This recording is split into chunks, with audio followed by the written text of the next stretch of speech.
अस्सलाम वालेकुम। लेक्चर का बाकायदा आगाज़ करते हैं। जैसा कि आप जानते हैं, आज का lecture filing of income tax return पर है और आज के हमारे जो मेहमान हैं Mohammad Imran Ghazi, general secretary tax bar association Multan हैं, जो 2015 से लेकर 24 तक मुख्तलिफ़ अदवार में जनरल सेक्रेटरी रहे हैं। 2015 में, 2017 में, 22, 23 और 24 में। मैं इनको वेलकम कहता हूँ और उनसे रिक्वेस्ट करता हूँ कि उस स्टेज पर तशरीफ़ ले आएँ।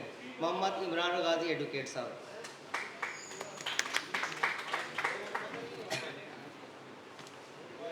टैक्स बार एसोसिएशन के सदर जनाब मियां अब्दुल सत्तार एडवोकेट साहब से मैं रिक्वेस्ट करता हूँ कि उस स्टेज पर तशरीफ़ लाएँ। उनके साथ मैं मोहम्मद यूनुस गाजी साहब जो साबिक प्रेसिडेंट हैं, उनसे भी रिक्वेस्ट करता हूँ कि उस स्टेज पर तशरीफ़ लाएँ।